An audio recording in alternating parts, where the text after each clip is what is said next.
Welcome to the Tudors Dynasty Podcast. Hello, welcome to the new season. Wait a second, we need some trumpet here. I'm your host, Rebecca Larson, and I am so excited to share with you my new format for this season. Each episode, like last season, will lead with a historian-author interview. That will then go to the next segment called Ask the Expert, where I ask an expert in a specific subject your questions. Today's expert is historian and author Matthew Lewis. And lastly, I'll tell you a brief history on a person from the Tudor period, like I used to. Now, I know how much you hate to hear me advertise for Patreon, so I'll make this quick. If you enjoy what you hear and would feel so obliged as to become a patron, I will be eternally grateful. But first, I do have to thank all the newest patrons since the last episode. Veronica K, Shayna, Deborah, Jennifer H, Kelly R, Richard M, Lee C, Natasha, Shirley W, Vicky ER, Melanie R, Tammy H, Kelly E, Kayla M, Helen A, Candy M, Becca K, Maya C, Lee O, Kathy H, and Heidi H for increasing your pledge. Oh my gosh, so many patrons since the last episode. Thank you so very much. A full list of patrons can be found at tudorsdynastypodcast.com. Oh, and this month, all patrons are put into a drawing to win an amazing Henry VIII one-of-a-kind mini sculpture. All right, let's get on with the show. My guest today is author and historian Allison Weir. Allison's fifth book in her Six Tudor Queen series was recently released, and she's here today to talk with us about Katheryn Howard and Tudor Court. Plus, Allison will answer one lucky listener's question. And then at the end, I have a new question game that we play. I hope you enjoy. Allison, welcome to the show. Hi there, Rebecca. I wanted to welcome to the show today to discuss your new novel, Katheryn Howard, The Scandalous Queen. But before we get into that, I'd love to learn what it is that inspired you to write your Six Tudor Queen series. It was one of those eureka moments. I was sitting in my agent's office in October 2014. We're discussing ideas for new novels. And we're talking about 3 novels on Richard III and the fall of the Plantagenets. I'm thinking, I don't know that I want to live with Richard III for the next 3 or 4 years. And suddenly came to me in an instant 6 novels on the wives of Henry VIII. And I thought, no publisher is going to take 6 books, do a 6-book contract. And I said to my agent, I've had another idea, and I didn't tell it was in the last few seconds, but I just knew instantly this was going to be the project I wanted to do. And when I told him, his face just lit up. I've never forgotten that moment. He said, leave it with me. I know which project I could sell more easily. And I had 3 publishers in line for it. So I ended up with a wonderful headline, and I'm eternally grateful for that. What a great story. I mean, we all adore the 6 Tudor queens so much that this was a brilliant idea to be able to tell their story. Thank you. And it's been told in rather a different way because my remit is to write each book solely from each queen's point of view. So you do get a rather different angle. For example, when Katheryn Howard has been arrested and she's in the Tower of London, she doesn't know what's going on. She knows nothing about the interrogations or what's going to happen to her. She has no idea of the scale of the investigation. So, you get a rather different perspective. And you have to sift through all the evidence and think, what would they have known? Well, that leads me to my next question.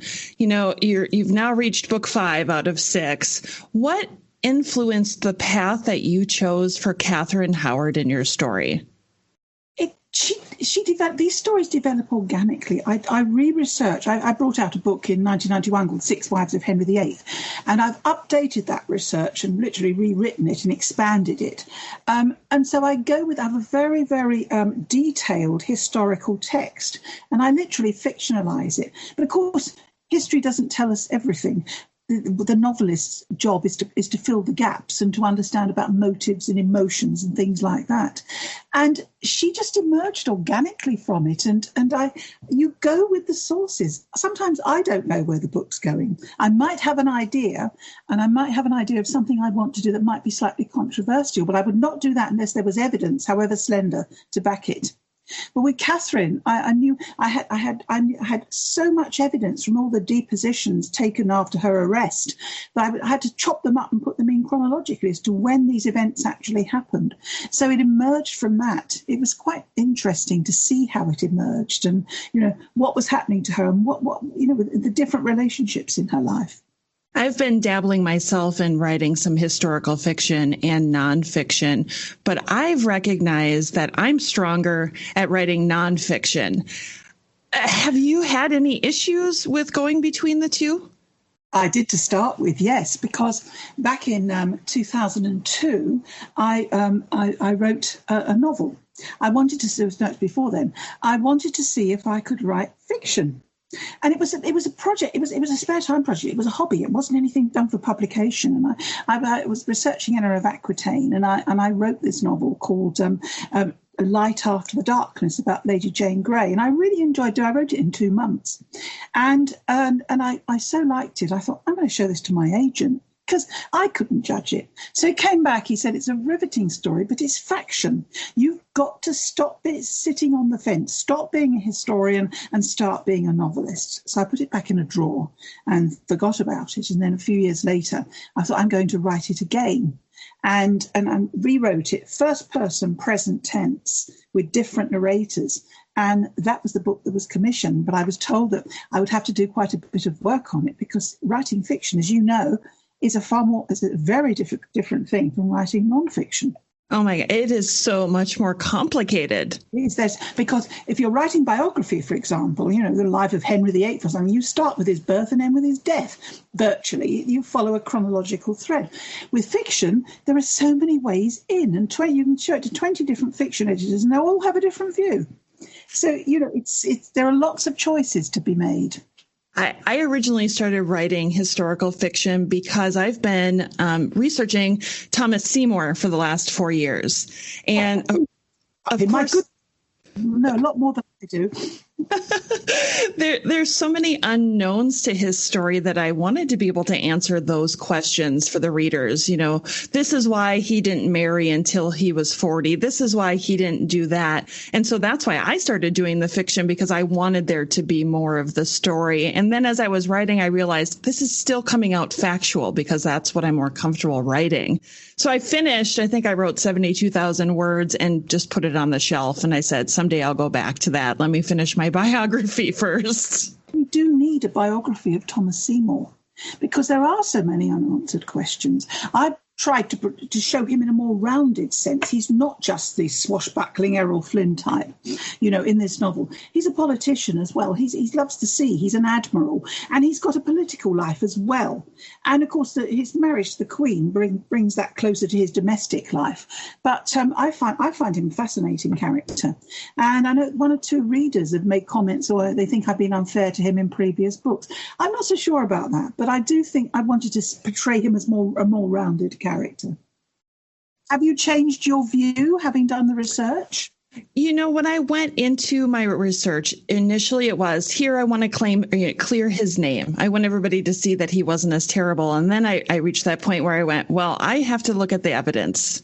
And I can't bring in my personal feelings of why I think.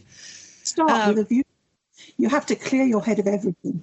Yeah. So what I've been able to do is look at the evidence and translate it in a way that maybe people haven't looked at it before, and say, hey, look at this. This is what happened. And here's why I think it happened. And here's my evidence to back it up. So I'm really excited to eventually get that out there for people to see, but it's going to take a long time. I know, but it's quite a complex subject. I hope you do, because it's original research. We haven't had a biography of Thomas Seymour. Yeah. And it's overdue. Yeah. Well, I didn't have you on here to talk about Thomas Seymour, and I always end up somehow talking about him with every guest. 6. I've just finished 6, so I'm close to the subject. Anyway. Let's go back to Katheryn Howard, because one of the things, and correct me if I'm wrong, was Katheryn Howard the only one of Henry VIII's wives who was not a lady when they married? That's right. She was Mistress Katheryn Howard. Her father was Lord Edmund Howard. It's a courtesy title, so she was Mistress Katheryn Howard, not Lady Katheryn Howard, as she would have been if he'd been an earl. So how unusual was that a queen consort was not a lady prior? It is quite unusual. In fact, before Henry VIII's reign, there had only been one commoner as a queen consort, and that was Elizabeth Woodville, the Queen of Edward IV, Henry's grandfather. And he married her for love, which was considered absolutely scandalous at the time, or akin to insanity by the English nobility. But when Henry went for Anne Boleyn, it was felt that she wasn't suitable in certain ways, and that's why he elevated her to the peerage before he married her. But he didn't bother with that with Jane Seymour, who was another commoner. She was a knight's daughter, and so was Catherine Parr. They were of the lowest rank of Henry's wives. And Catherine had quite a few siblings. Do you have any idea what kind of relationship she had with them? Very little. I mean, her brothers were quite close to her, I think, and I think she had siblings and half siblings. It was two sets of families with 5 children in each, and she was very close to her half sister Isabel, Lady Bainton, who's quite a strong character in the novel, and also to her another half sister Margaret Arundel. But she had brothers, and they were older than her, and they were probably brought up apart from her, possibly in the Duke of Norfolk's household, as I've shown in the novel. And so she wouldn't have had so much to do with them, but there does seem to have been a certain amount of affection. They were at court, probably due to her influence. I vaguely remember seeing something about Thomas Seymour going somewhere with a Charles Howard. I think it was Charles. It was her brother or half-brother. He got himself into trouble because he had an affair with Margaret Douglas, the king's niece. Oh, right. And 1540, that just sort of coincided with Katheryn Howard's fall. So he was banished from the court and the Privy Chamber. He went soldiering, went abroad. Thomas Seymour comes into Katheryn Howard's story because he was delegated to take charge of her jewels after her arrest. One of the things that we hear so often about Katheryn Howard is about her being naive. Do you truly believe that Katheryn was naive? To a degree. I think she was naive when men were concerned. I think she sort of threw herself heart and body and soul into these relationships. And then she tired of men quite quickly, but she didn't quite know how to deal with the fallout from it. And she was, I have to say, it was pretty naive of her to carry on an affair with Thomas while she was married to Henry VIII, given the example of her cousin Anne Boleyn and what had happened to her. Because Anne's rise to power and her fate, a fall, would have been so well known in the household in which Catherine was brought up, that of the Dowager Duchess of Norfolk, who was her guardian. The Dowager Duchess was, carried Anne's train at her coronation. The Howards were in disgrace after Anne's fall. So Catherine would have felt the fallout from this. She would have been aware of what Anne's supposed crimes of adultery, and why it beggars belief that she would have put herself in the same situation. But I don't think it was just this is where I think Catherine was naive, because I think Culpeper had an agenda, and I think Lady Rochford, who acted as go-between, also had an agenda. I'm always blown away when I see that letter that Katheryn Howard wrote to Culpeper. Yes.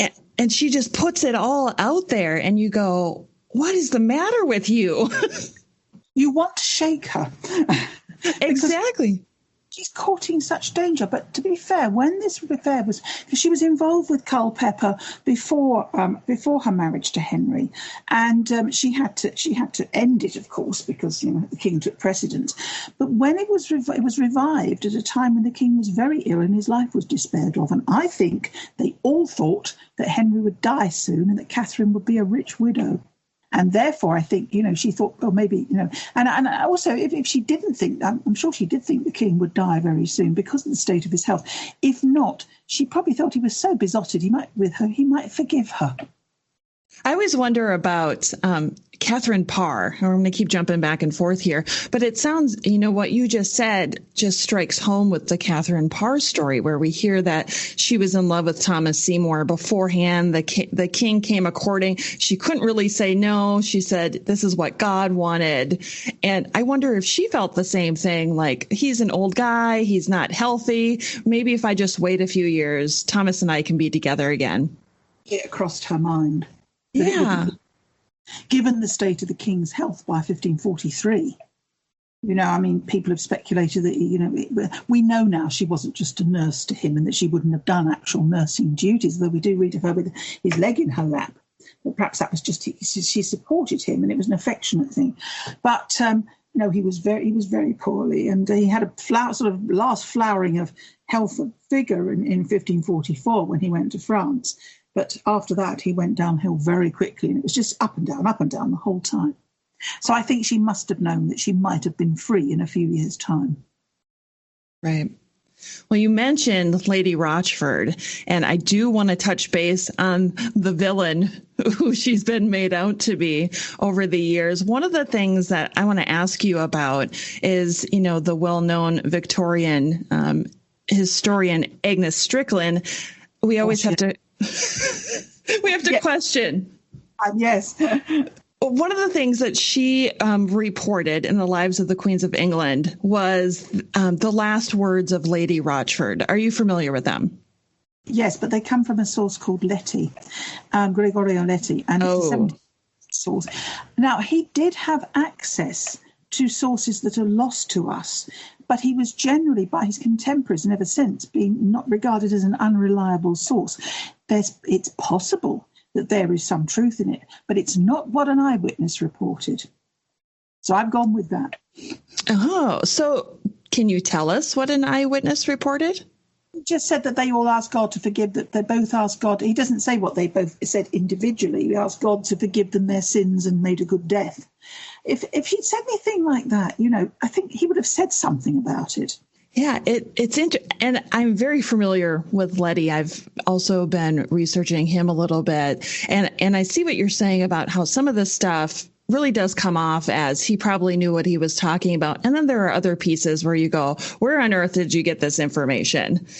You've got to be cautious. And the trouble is you can't damn it all. This is the thing. But it's a question of picking and mixing, which is likely to be true. But I think the sources for Lady Rochford are pretty good. We have George Cavendish, who's pretty scathing about her, and who was at court at the same time as her. He was a gentleman usher to Cardinal Wolsey, and he wrote in the 1550s. At the end of the 16th century, we have George Wyatt, who wrote about Anne Boleyn and it was his lifetime's work researching Anne Boleyn, because, of course, his grandfather, the poet Sir Thomas Wyatt, had been close to Anne before she married, before she married Henry VIII, or before Henry became interested in her. And there was a little bit of rivalry going on there. But there were stories handed down in the Wyatt family about Anne. And Wyatt made it his life's mission to amass all this evidence and to talk to other people. And he spoke to a lady, Anne Gainsford, who had served her, who became Lady Zouche, and also to one other lady who he doesn't name. And he says that Jane Rochford accused Anne and George of incest. Now, he had access to really good sources, people who'd known Anne, who'd been there at the time. And also, I do believe that there is evidence to suggest that when he wrote his memorial, which was unfinished and therefore undedicated, that it was done at the behest of Queen Elizabeth. And because she took over the patronage because because we think John Whitgift was also a patron, and he was one of Elizabeth's close friends. So it's hard to believe Elizabeth didn't know he was writing this work, and it might well reflect her views of her mother. But here's George Wyatt and George Cavendish are the primary sources for Jane Rochford giving testimony against Anne and George for incest. And I'm sorry, I don't think you can really overturn that evidence. Oh, boy. One of the things that drew me to the Tudors were the scandals. Originally, all of the scandals, it's like watching a soap opera, but it was real life. It's amazing. It's what drew me as well. At 14, I read my first adult historical novel, and it was about the Tudors. And my goodness, did they go on like that in those days? And of course, I rushed off to history books and found out that they did. And I've been fascinated by it ever since, because we've got, for the first time in history, we've got really good primary source material for these scandals. Henry VIII's great matter, his divorce from Katheryn of Aragon, brought the royal marriage into public and political focus for more or less the first time in our history. We could talk about Edward II's, but I mean, there isn't the documentation for that, but there's masses for Henry VIII's divorce. And after that, no detail of the king's private life was considered too trivial to be reported. We've got this fantastic record. And this, I mean, go back 50 years, you haven't got anything like it. But with the spread of diplomacy and of printing, you've got, far more of a written record. And not to forget portraits. Portraits were huge at Tudor court. We finally got to see their faces. I know, and somebody's called them the first faces of England. There are earlier royal portraits or copies of them, and the first real royal portrait, as we would call it, dates from about 1350. But we can actually envisage these people. We've got the remains of the magnificent palaces in which they lived. It's a great visual record as well. And I think this is why the Tudor dynasty fascinates us. These larger-than-life characters. We know a lot about their private lives, although not enough to satisfy all the debates. And there are the debates. And it's this magnificent world they inhabit, and we know what they look like. And it was basically, if you had it, you flaunted it. So, and you can't make up the story of the Tudors. I mean, the king with 6 wives, who beheaded 2 of them. Mary with the martyrs, a 17-year-old girl, Lady Jane Grey, who was beheaded because she'd been Queen of England for 9 days. And there's Elizabeth, a true survivor, inheriting a bankrupt kingdom and dying 45 years later, strong on her throne, having defeated the Spaniards. It's an incredible record.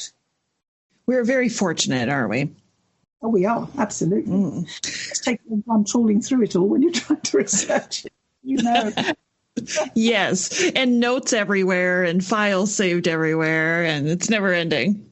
I don't do that. I have one text and I research into it, and then I've got everything I need on each particular aspect. I craft the book. It sort of evolves. Oh, that's a good, it's funny. I had Tracy Borman on, probably last fall, and she had mentioned you in her interview about writing historical fiction and how, what did she say? That the advice that you gave her was to research and write the chapters as you go along. It's not quite like that. I mean, I work on the whole book. I start with the outline, which is probably the synopsis I've sent to the publishers when they commission the book. And then I add in and add into it. And then gradually you'll get more material. It'll be very unwieldy for a while. And then you divide it into chapters. And you're literally crafting a whole book. That's for nonfiction. For a novel, I start with the historical script and I just fictionalize it. And of course, you have to pick and mix what you're going to take from that historical script. Yeah, as I say, whether my characters will know about certain events and whether they're interesting enough to move the story along or hold the reader's attention. Are they important enough to be included? Yeah, it's funny that you mentioned that, because I was curious if when you're writing these stories, you're 5 into the Queen series right now. When you were writing, were any of the wives or secondary characters of the book, did you feel like you connected with any of them as you were writing their story? Well, you have to get inside your subject's head, and you do connect in a way. But there's always that detachment. I'm seeing it I'm on the outside looking in, as it were. That's how it feels. I don't feel. You could try and imagine how they feel, and that's what you need to do. It's using your imagination. It's being creative. But I don't get too emotionally involved. And I suppose that's the historian in me who's been, you stand aside as a historian and you stay objective. So I'm trying to see, I try to ask myself all the time, what's motive, what's going on in her head, what's going on behind the scenes that we don't know about. And sometimes it's very difficult to work out how a character gets from A to B in their life. Definitely. I'm curious, this might be a opinion question for you, but which of Henry's 6 wives was or maybe could have been the best partner for him? Katheryn of Aragon, if she'd borne a son. And that was her tragedy. She didn't, because in every way she was the ideal queen. She was royally born on both sides, came from a very respected nation, brought a great dowry, had beauty, was very learned, and embodied all the ideals of the perfect medieval queen. Don't forget, we're just at the end of the medieval era here, just coming into the early modern age. And she would have been, if she had borne Henry, her son, if her 3 sons had lived, or at least one of them had lived, she would have been invincible. We would have had no Queen Anne Boleyn, no Queen Elizabeth. You can just, the what ifs go on and on. But I think she was Henry's, I mean, she was better, more royally born than Henry, but she was, she would have been the best of his queens for him. Now I have a listener question. So I allowed one listener question for this episode, and I got lots of submissions, but I decided to choose one from Sharon, who's from Central Virginia in the U.S. And Sharon would like to know, before you did research on the lives of the 6 wives of Henry VIII, did you have a favorite wife? And did that change after you finished your research? Yes, when I started off, it was Anne Boleyn. I had a very romantic view of her. And it was only when I researched her that I decided I didn't like her very much. And I'm talking about very mature research. I didn't, but again, you have to be objective. And if there's anything that you could, you've got to look at where she's coming from and why she behaved the way she did. I had this problem because I said I don't have a very good view of her. I told my editor when I came to write the novel, and yet I want to make her sympathetic. And she said, you've got to look at her motives, how she feels, her emotions. Does she feel cornered? Does she feel threatened? And yes, it's true. I'm sure she did. And I'm sure that is behind some of it. And one only has to admire her courage at the end. And she faced a terrible end. I mean, she was stripped of everything that mattered to her. And she faced an awful death on the scaffold and met it with tremendous courage. So you can only admire that. You can admire her feistiness, her proactiveness. It's because of the text that Anne gave Henry, the forbidden religious text, that the Reformation took the shape it did. So she was enormously influential. As your research continued, then who became your new favorite? Katheryn of Aragon. I always had admired her integrity and her principles and her loyalty and devotion. She has more traditional feminine virtues, but she could also be quite feisty when she needed to be. And I really do admire her. I mean, she's got flaws as well, but I named my daughter after her because of the woman being a woman of principle and integrity. I thought she was a great heroine, a great example. All right, Allison, now we've reached the new segment, the final segment of the show that I'd like to call If I Made You Choose. Okay. Okay, so Allison, if I made you choose between Anne of Cleves or Catherine Parr, who would you choose? Catherine Parr. Anne of Cleves. Which one is it? I'm a pain. Can I choose Anne of Cleves? All right, the next one is, if I made you choose, Anne Boleyn or Elizabeth I? Elizabeth I. Cardinal Wolsey or Thomas Cromwell? Cardinal Wolsey. Charles V or Francis I? Oh, my goodness. Now, that is a difficult one because, I mean, probably Charles V. Francis was one of France's greatest kings as well. All right, the last one. This one was just for fun. Edward Seymour or Thomas Seymour? Thomas Seymour, because I think he would have made a much better company than his miserable brother. And yes, he's a rogue in many ways, but I also think he's got great personality and charm. And I think he did have a rough deal because he was the younger brother, and that was the key to everything. And I think his jealousy made him behave in certain ways that he shouldn't have done. But you can understand why he did it, and you can understand why he got together with Catherine, who also felt she'd had a rough deal in some ways. So I think she didn't like the new regime. She wanted her jewels back. She couldn't get her jewels back. They wouldn't give it to them to her, and they were her right. So it was them against the world. But I think I'd have liked Thomas. I think he'd been good company. I'm doing a happy dance. I'm glad to hear that. And then lastly, Allison, can you please tell everyone where they can find a copy of Katheryn Howard's Scandalous Queen? All good bookshops, I hope, and Amazon, of course, and online. You can get the various bookstores online that you can get it. if you go to my website, worldwideweb, there are a list of places where you can buy books. Allison, thank you so much for being on the show today. Thank you for having me, Rebecca. You're very kind. It's been fun. If you'd like to know the reasons why Allison chose the answers she did, become a patron at patreon.com for exclusive content. And now, Ask the Expert. Matthew, welcome to Ask the Expert. Thank you for having me on. It's an honor to be considered an expert on anything. Well, Ask the Expert is a new segment of the show. So I choose an expert on a particular subject, which in this case is you, and then have my listeners submit their questions. So today, Matthew, they have sent their questions on two of your favorite subjects, Richard III and the Princes in the Tower. Are you ready? As ready as I will ever be. We'll start out with Bev L. from Twitter. She wants to know who had the most to gain from the disappearance of the princes and who had not only the motive, but also the means to achieve it. The obvious answer is Richard III. I don't believe in trying to deny that Richard had a motive and he had the means and the opportunity to be rid of the boys. So I think if you're looking for your obvious suspects, then Richard is definitely the man.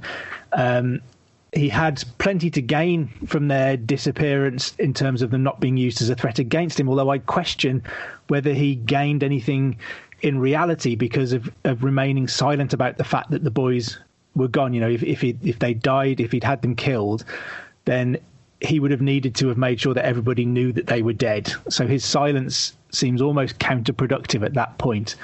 In terms of other people, I mean, Buckingham is another obvious suspect in if anything happened to the princes in the Tower. And I also think if you look at who gains from the fact that they're disappeared, Margaret Beaufort definitely gains in being able to champion the cause of her son, Henry Tudor. So I don't think Margaret Beaufort killed the princes in the Tower because I don't think anybody did. But she definitely gains in 1483. By the end of 1483, her son is being proclaimed as a viable rival for the throne of England. So no, she definitely gains from their disappearance. And I think it's hard to deny a lot of those people the means and the opportunity as well. The Tower of London, I think people think it was a kind of locked up, bolted down prison at this time, but it was a fully functioning palace. There were hundreds of people in and out of it all day. And, you know, I don't think anyone's suggesting that Margaret Beaufort herself was climbing a spiral staircase with a knife in her hand. But, you know, in terms of being able to get someone in to do a dirty deed for you, it's far from impossible in the Tower of London. Now that image is forever going to be locked in my brain. Margaret Beaufort with a cleaver in her hand. Yeah, just a bit of music. Din, din, din, din, din. I'm seeing a production in the future, Matthew. Absolutely. I'm on board. Now, to kind of follow up on that question, my assistant Stephanie wants to know who has been the most far-fetched subject that you've heard of and why. Hello, Stephanie. I don't know that any particular suspect is very far-fetched. Fairly recently, the Duke of Norfolk's been thrown into the pot, John Howard. So, you know, he gets the Dukedom of Norfolk, which had belonged to Richard, Duke of York, the younger of the princes in the Tower. So it suggested that he either had a motive or that was his reward from Richard for doing the dirty deed to regain the Norfolk title, which, I mean, it should have been his by right of inheritance anyway. And it was Edward IV's legal chicanery that made it go to his son. So I'm not sure that there are any suspects here that are particularly far-fetched. I think accusing Henry VII, Henry Tudor himself, of direct involvement when he's in Brittany at this point is perhaps a little bit far-fetched. But again, I don't think anyone's talking about any of these main suspects, be it Richard, the Duke of Buckingham, Henry Tudor, Margaret Beaufort, the Duke of Norfolk, anybody doing the dirty deed themselves. It's about sending people to do it. So it's having the influence to bring it about. So I'm not sure that there are any suspects really that are too far-fetched to be worthy of consideration. I think the problem for a long time has been that people have focused so much on Richard, maybe allowing for Buckingham to have slipped in there as a suspect, when I think it needs to be thrown open an awful lot wider than that. Let's move on a little bit to a question about kingship. This one came from Twitter. Looks like it came from Emma of Normandy. And she wants to know, how did Richard III shape his own conception of kingship? And was it based somewhat in Edward IV's? That's a really interesting question, because I think it goes to the root of the real differences between Richard and Edward. We tend to think two Yorkist kings, two brothers, they must have been pretty much the same.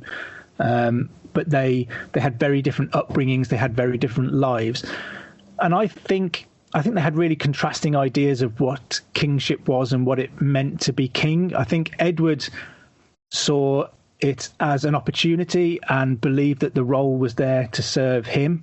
So he got very rich, he got very fat, he got a lot of women, he got a lot of food, and he did a lot of hunting, and was less interested in playing the game of being king in line with Parliament. So there's a lot of parallels really with Henry VIII, especially in his early years, this kind of image of he just can't be bothered to do the hard grind of being a king. And Edward introduces this system of taxation called benevolences, which is sort of forced gifts to the crown. So someone would just knock on your door and say, give us 50 quid for the king, and you've got no choice but to give it. And this was really a way of circumventing taxation via Parliament. So this is Edward not having to be answerable to Parliament and not having to play that game. Since Magna Carta, Parliament has developed this relationship with kings where they give taxation in return for reforms of what they see as abuses of royal power.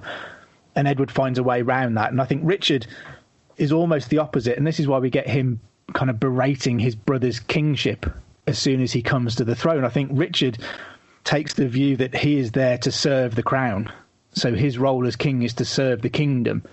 And I think that you can trace that attitude back to his time as Duke of Gloucester in the north of England over the previous decade. There's lots and lots of examples of him behaving this way. So, this isn't just me having wishful thinking because I'm a Ricardian who wants to paint him in a good light.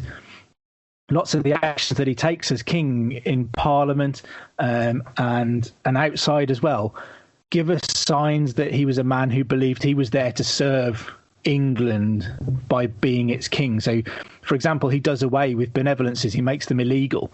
And this is him saying to Parliament that, I'm willing to be held to account with you. I'm going to play the game in the way that my brother had refused to do.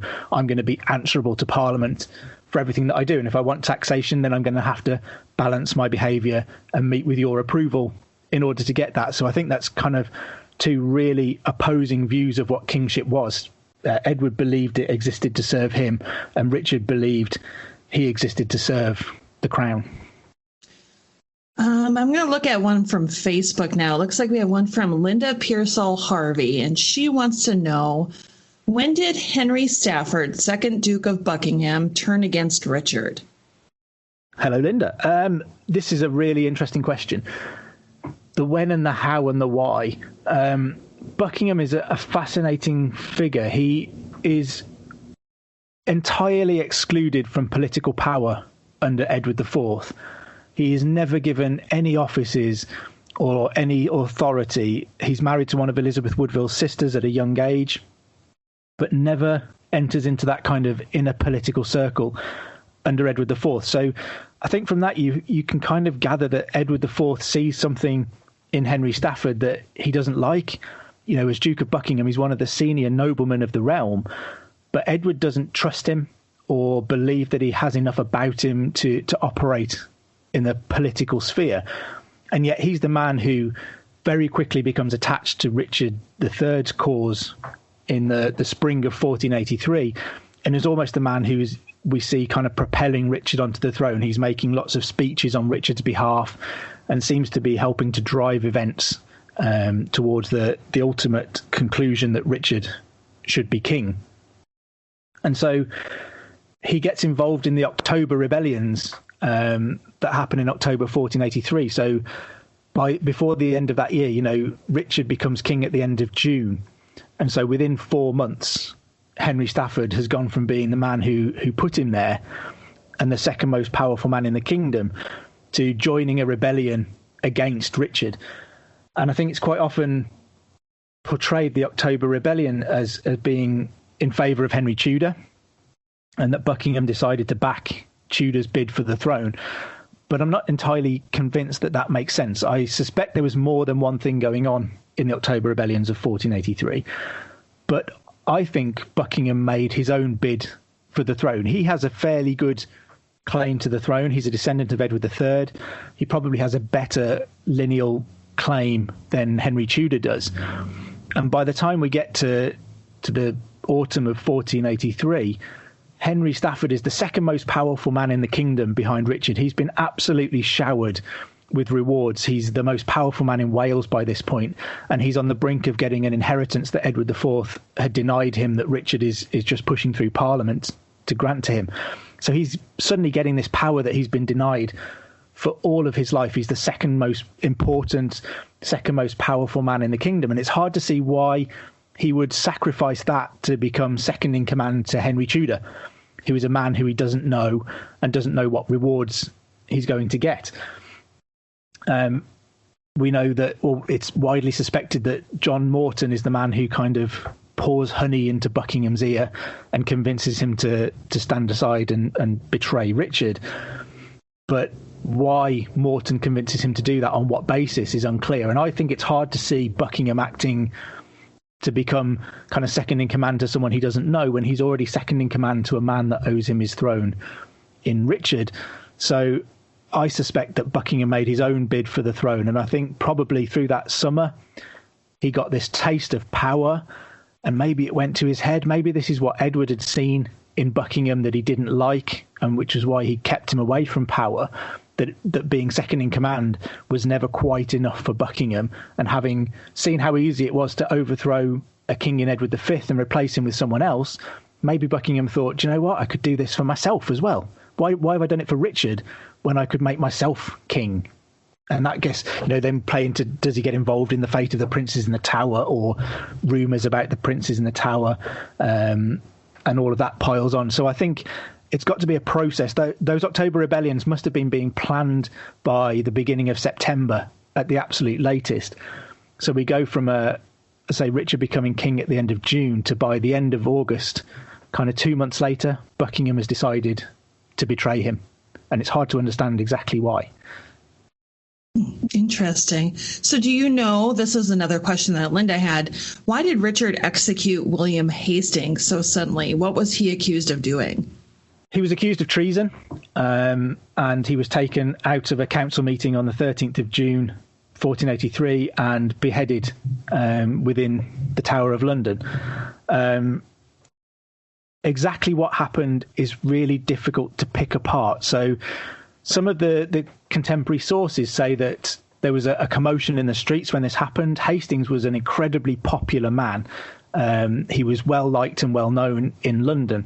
So when news starts going around that he's been kind of summarily executed on Tower Green, there's a bit of a kerfuffle and a commotion, and people want to know what's going on.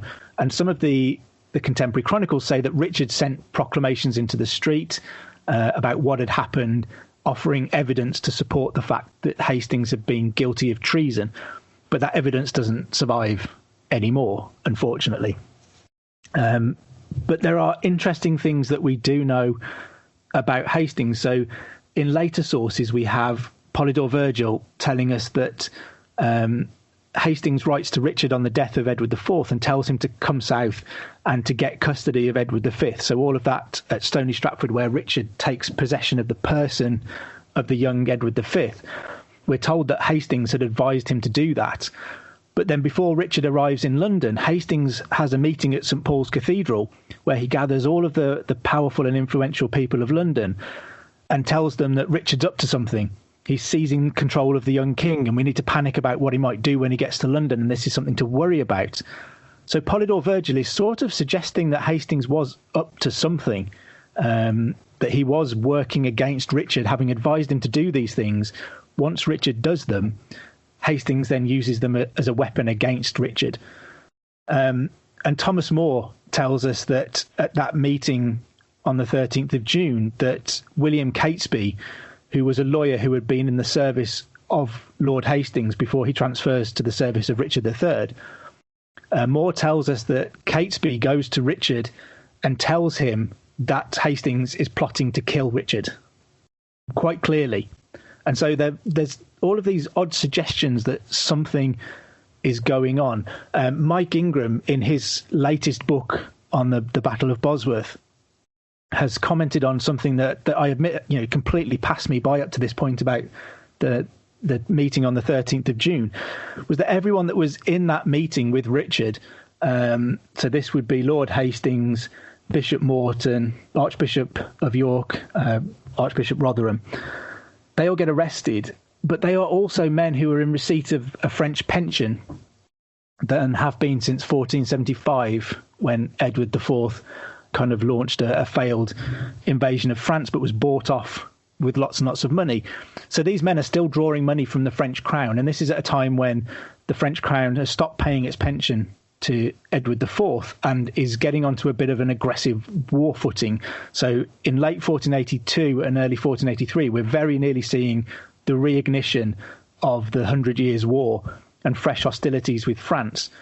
So Richard seems to gather everyone in that room who is in receipt of a French pension and has them either arrested or, in Hastings' case, executed. So there may be suspicion that there was something going on, that they were working with some French element against the better interests of England. Hastings, we know, had a long-running rivalry with the Woodville family and hated their guts. So even before Richard arrives in London, sources tell us that there were armed men in the streets, and kind of half of them for the Queen and her family and half of them for Hastings. And you've got this kind of real tension even before Richard leaves the north. And Hastings at one point in council threatens to go to Calais and blockade himself in there if the Woodvilles are allowed to retain their power. So there is a really kind of strong sense that Hastings was up to something in the spring of 1483. There's evidence being displayed to prove what he had been up to, but we don't have that to examine anymore. But ultimately, he was executed for treason for working against the Crown of England. Whether that's true or not remains to be proven. Now, on Facebook, Maria Hanna makes a mention of something that I've never heard of before, and I'm hoping you have and can shed a little light. She says that she had seen it mentioned on Facebook that the night before Bosworth, a young man was brought to Richard III by the name of Dickon Broom, a.k.a. Richard Plantagenet. Have you heard that story before? I have. It comes from Richard Plantagenet. So he's often also called Richard of Eastwell. And this is a man who dies in the, crikey, off the top of my head, the 1550s. And he's a bricklayer who works at Eastwell, building a manor house there. And the story goes that he would always wander off in breaks and sit beneath a tree reading a book. And so he's an old man by this point. He looks like he's well into his 70s or something like that. But he would always wander off and sit and read a book under a tree. And the man who had employed him to build this manor house was kind of intrigued that this bricklayer had books and was able to read. And so he constantly asked him, who he was, what he was reading and all of this kind of thing. But the man was always really evasive. So one day catches him unawares and sort of snatches the book that he's reading. And it's not just a book, it's a Latin book. And this man, Richard, is able to tell the nobleman what this book says. So he clearly understands what he's reading. And so, as the plot thickens, this man pesters him more and more to explain who he is and how he comes to read books in Latin when he's a bricklayer. And then this man apparently goes on to tell the story that he is an illegitimate son of Richard III. And so he had been well educated as a child, that he'd been taken to his father the day before Bosworth.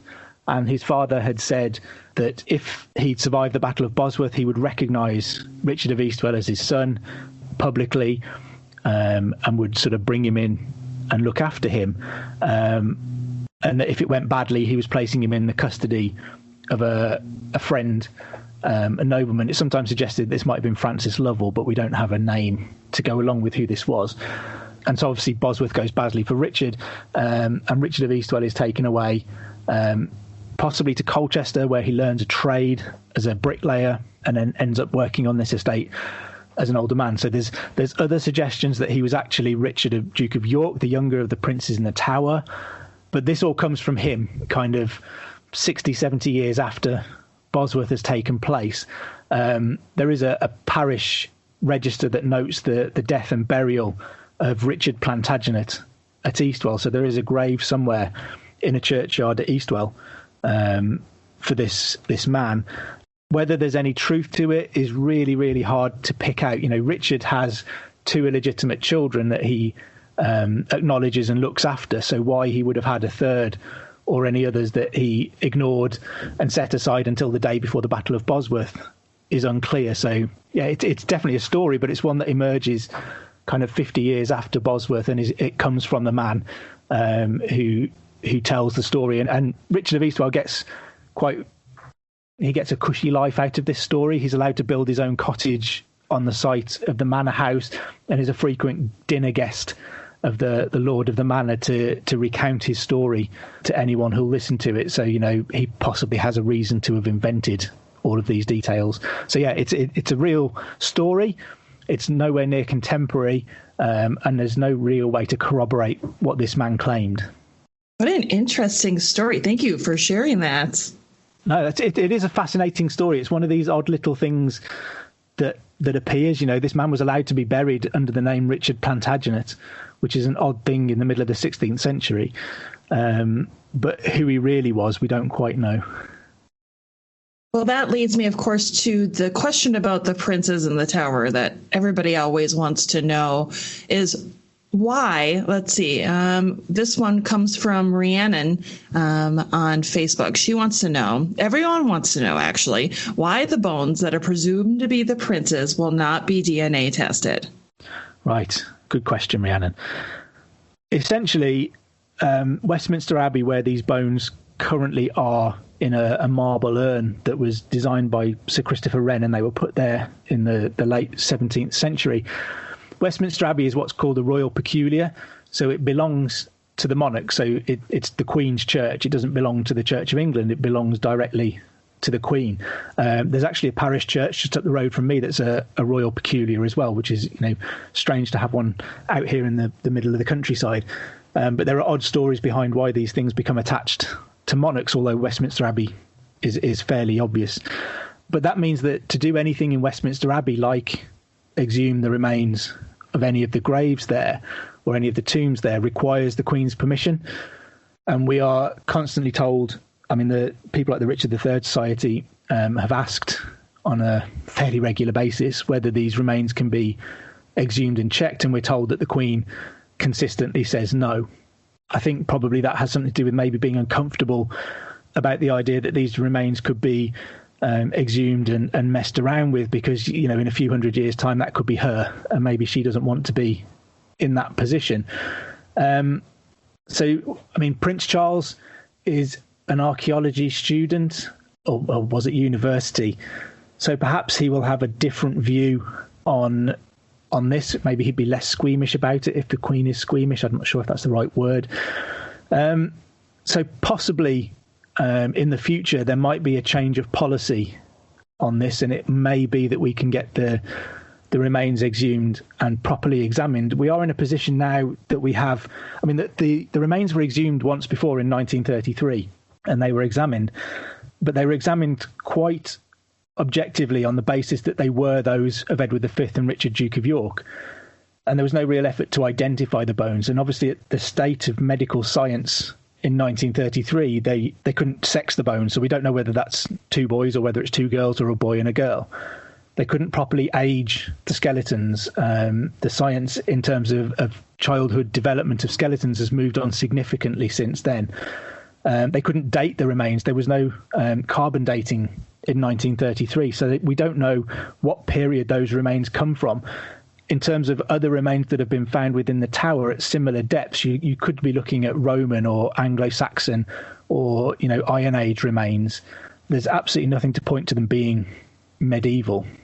We know that when they were dug up, they were thrown on a rubbish pile, and then they were collected several days later, so someone had to sift through all of this rubbish, and when the remains were examined, there were animal bones and there was dirt and stone and all sorts of things thrown into this urn with the human remains.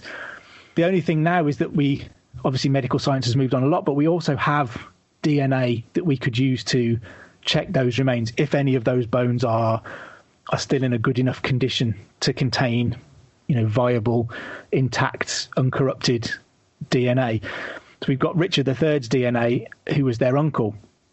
But even more important, Dr. John Ashdown Hill, just before he passed away, was able to track down a living relative of Elizabeth Woodville in a female line who has the same mitochondrial DNA as Elizabeth Woodville. So the mitochondrial DNA is the part of DNA that's passed down through a female line. So a mother will pass it to a daughter and pass it on through daughters, and a mother will pass it to a son, but a son won't pass it on to the next generations. So Dr. John Ashdown Hill was able to find a lady who has the mitochondrial DNA of Elizabeth Woodville, and that mitochondrial DNA would be an exact match for Edward V and Richard, Duke of York. So we are in a position now to be able to DNA test directly against mitochondrial DNA of their mother, and we also have the DNA of their uncle, their paternal uncle, that we could compare it to as well. So I guess the question is whether there's enough in those urns that we could test. I mean, they've been buried in the ground for a long time, then dug up in the 17th century, thrown on a rubbish pit, sifted through a rubbish pit, put back in the urn, re-examined in 1933. So there's potential corruption of some of that DNA. But we are in a position that we've never been in before to be able to absolutely answer the question of whether those remains in that urn are Edward V and Richard, Duke of York, or not. Although even knowing that doesn't solve all of the questions. Right. That was where I was going next, was even if we determine that, yes, this DNA proves that these were the princes in the tower, that still doesn't answer all the questions unless there's some way that they can determine from the bones a cause of death or something. Absolutely. And pinning them down to a period. I mean, I guess the best way that you might be able to get an idea for what is likely to have happened would be to be able to age the remains. So if it's two boys in there, and if the DNA says it's Richard, Duke of York, and Edward V, which I don't believe it will, but I've been wrong a couple of times before in my life. If it was them, then if we can age the skeletons properly and we can say Edward V's skeleton is 12, that means he died in 1483. If we can say it looks more like he's 15, that pushes it to 1486 and excuses Richard, if it's after his death. Because things like radiocarbon dating are only going to give you a fairly wide window of when the remains are from. So they might be able to say that these are remains from the second half of the 15th century, but no more precise than that. When they dated Richard's remains, there was quite a wide window within which he could have existed. So it will really come down to the age of those bones. But even if they're 12, it doesn't answer the question of whether Richard murdered them or Buckingham murdered them or someone else murdered them. It just means they were murdered then. If they're after 1485, after the Battle of Bosworth kind of age, it still doesn't really answer the question. It points the finger more squarely at the Tudors, I guess, but it still doesn't really answer the question of what happened to them and who did it. If it wasn't for the lack of information when it comes to the princes in the tower, I feel like not as many people would be interested in that time period. It's the princes in the tower and their disappearance, I think, that might initially attract people to that era. Yeah, there's so much about 1483 as a year in English and British history. There's few years where we get such momentous events, but we know so little for definite about what happened and why it happened. There's a real lack of evidence. So one of the arguments that I frequently have with Nathan Amin is that, Henry Tudor went about destroying a fair bit of paperwork when he came to the throne, and that's absolutely fine. I don't blame him for some of that. But in particular, he had to re-legitimise Edward IV's children in order to marry Elizabeth of York. And in the process of doing that, he obviously re-legitimises Edward V and Richard, Duke of York. But I think we know that he has Titulus Regius, the Act of Parliament that made all of Edward IV's children illegitimate. He has that returned and all copies of it burnt. And it's struck from the parliamentary records without being read in Parliament. But what we don't know is what else Henry sets about destroying. Now, if he's destroyed that Act of Parliament, it makes sense to me that he would want to track down any of the other evidence that proved, and I'm doing air quotes around the word proved, that Edward IV's children was illegitimate, that his marriage was bigamous. And that would include all of this evidence in 1483 that Richard had produced to show to the lords and the authorities in London, and then later to Parliament, that Edward IV had previously been married to Eleanor Butler, and therefore his children with Elizabeth Woodville were illegitimate. So Henry kind of has to destroy all of that. So we get these momentous events in 1483 between Edward IV dying and his son coming to the throne, and then all of this commotion around who's the rightful king and whether Edward IV's children are illegitimate, and Richard III becoming king. And we have this real lack of understanding of what happened. You know, if this took place a century later, the governmental paperwork was in a much better place, that we would probably have, you know, the calendar of state papers and things like this to try and tell us what had been happening.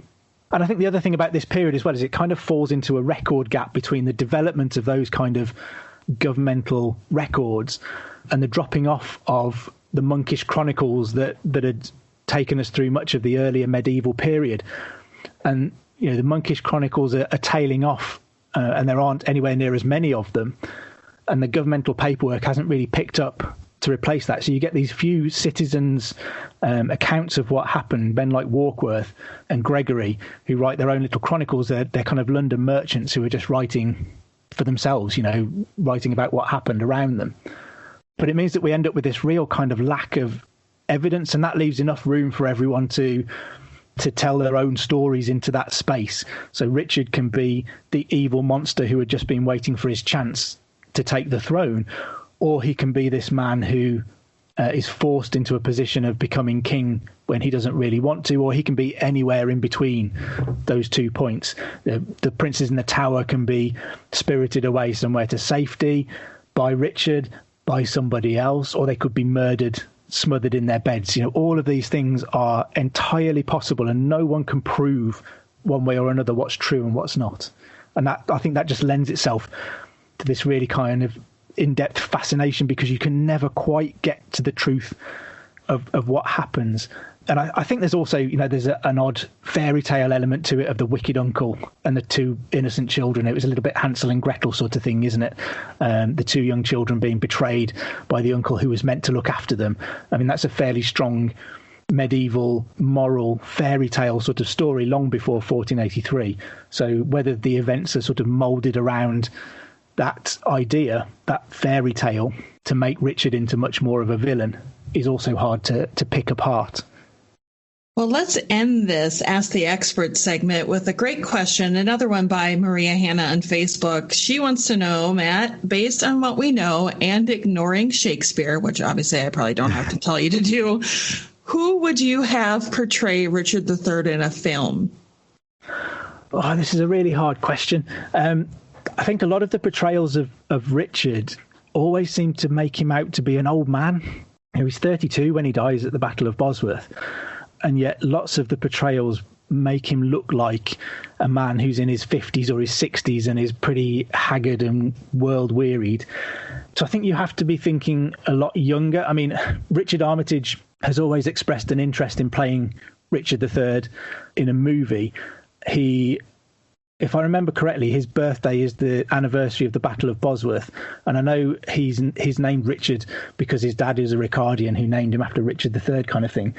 So he has this connection to the story and an interest in it. I'm hoping he's not listening, because I'm going to say he might be a little bit too old for it now. But I know he has an interest in doing it.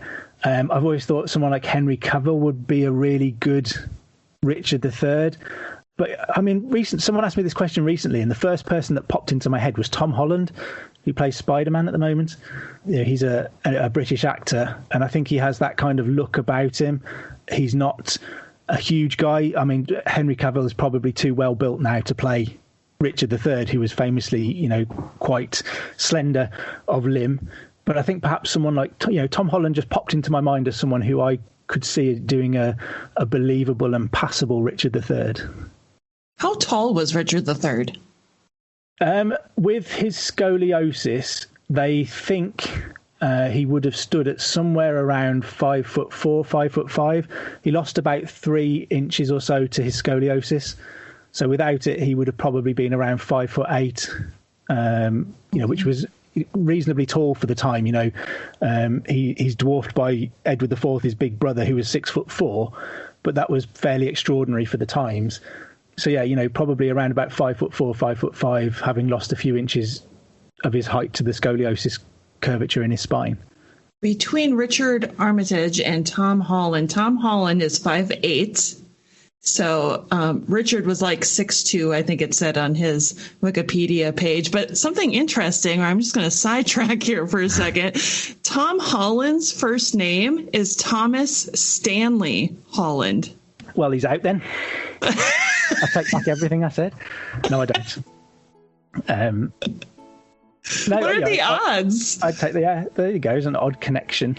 But yeah, no, that's interesting. But yeah, I can just see him, I think, in his face and in his demeanour and everything else. I can see him doing a passable Richard III. I'm going to have to include some pictures of these guys on the show notes so everybody can take a look and weigh in on what they think as well. Yeah, definitely. Matthew, thank you so much for joining us today for Ask the Expert. Thank you for having me. And now, a brief history. The topic of madness has a rather different connotation today than it did in 16th century England, with women being at the forefront of the subject. Whether they were actually unstable or behaving with simple disobedience, it's difficult to determine where the truth lies. Furthermore, unless they were royal, or at the very least noble, women's stories were rarely recorded at all.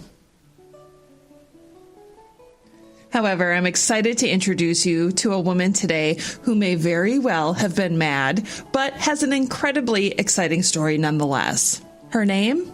Anne Kirkall Burnell. Over the course of hours of research, we were unable to find a birth certificate or marriage date for Anne, which isn't necessarily surprising. Why would people think it necessary to record important things about a seemingly unimportant woman in the mid-1500s? But what we do know, however, is that she was the daughter of a butcher in Eastcheap, London, whose mother died when she was very young, and her father died in approximately 1573. Anne eventually married Edward Burnell, who was the second son of Catholic gentry family in Nottinghamshire. And around 1579, Anne was on a trip to see her husband's mother, and on that trip she met an old woman known as the Witch of Norwell.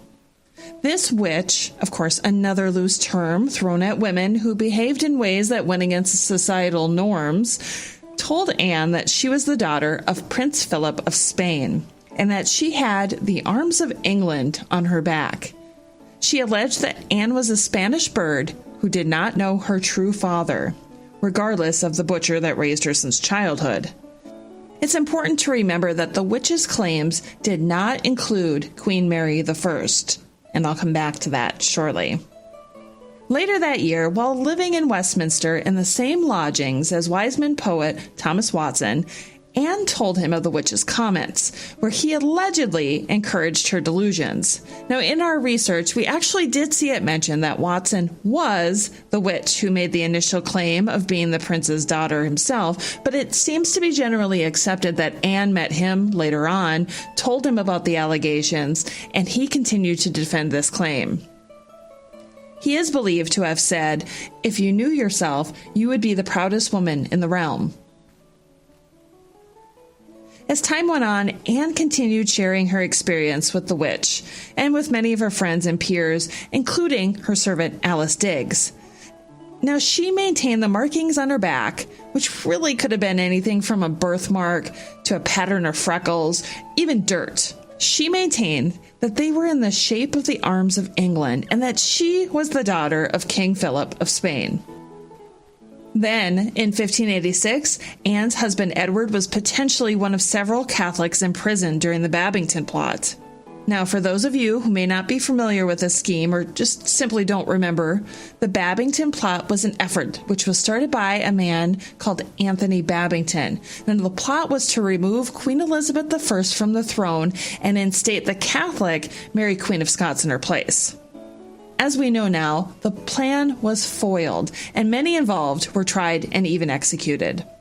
Although Edward Burnell was ultimately released, many believe that his imprisonment contributed to Anne's instability and delusions. She had already been making the claims for some time by the time of her husband's involvement with Babington, but it's said that the late trouble of her husband and herself caused her wits to be greatly delayed. In June 1587, just prior to the Spanish Armada sailing to England, Anne proclaimed that her father would soon be coming to England. She made this announcement enough times for the Privy Council to take notice, and James Dalton was charged with investigating the situation. Anne was taken in by Dalton to live with him and his wife until the matter could be cleared up. During this time, it appears that Dalton and his wife did their best to protect Anne from the allegations against her. Her theories were starting to gain traction. People were starting to take notice. However, both Dalton and her investigators, who have actually appeared to have been quite friendly to her, defended her position. The idea that Anne was Philip's bastard was no longer the only piece of the puzzle that people began to spread. Rumors began that Anne was not only Philip's daughter, but potentially the secret daughter of the union between him and Queen Mary I, which, if you're following, would therefore mean that she was the rightful heir to the English throne. This claim was nothing to be taken lightly, and those who supported Elizabeth, a Protestant England in general, certainly did not.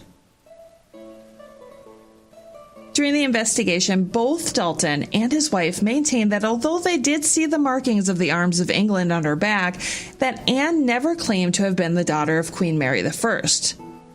They supported her by confirming her statements, from the which originally were that she was the blood of Philip and only Philip.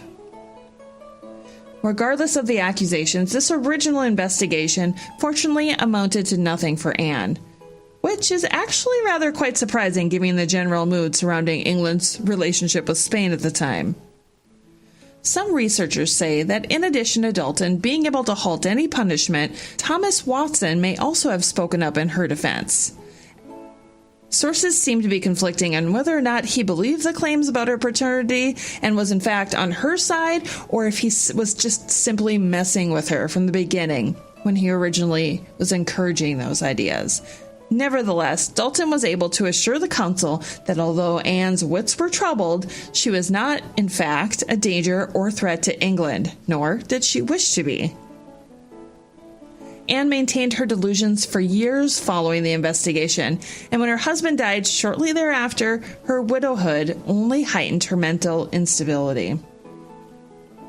5 years later, in 1592, Anne was once again investigated by the Privy Council. This time, things weren't so easy. When she was examined, it was found that there was nothing on her back at all, as she had once claimed, and the Privy Council sent instructions to the Lord Mayor of London that Anne be, quote, well whipped at the tail of a cart through the city, with a note in writing upon the hinder part, of their heads showing the cause of their said punishment. This penalty for lying was not only punishment for Anne, but was said to be a warning to others, lest they decide to follow in her footsteps and potentially question the sinning monarch as well. If you remember earlier in the story, Anne's servant, Alice, was admittedly on her side through the entire ordeal and also maintained that she did in fact see the arms of England on the skin of Anne's back. Alice was given a lesser punishment for her role or relationship with Anne and was essentially given a scolding and sent home to live with her parents. Unfortunately, Anne Kirkall Burnell's severe punishment was carried out in mid-December 1592 when she was whipped throughout the streets of London. Just 5 days later, a ballad of Anne's story was published in print to memorialize the events. Thanks for checking out the Tudors Dynasty podcast. Read more. Read more on the blog at tudorsdynasty.com. Follow Tudors Dynasty on Facebook, Twitter, and Instagram. Subscribe to Tudors Dynasty on iTunes. Thanks for listening.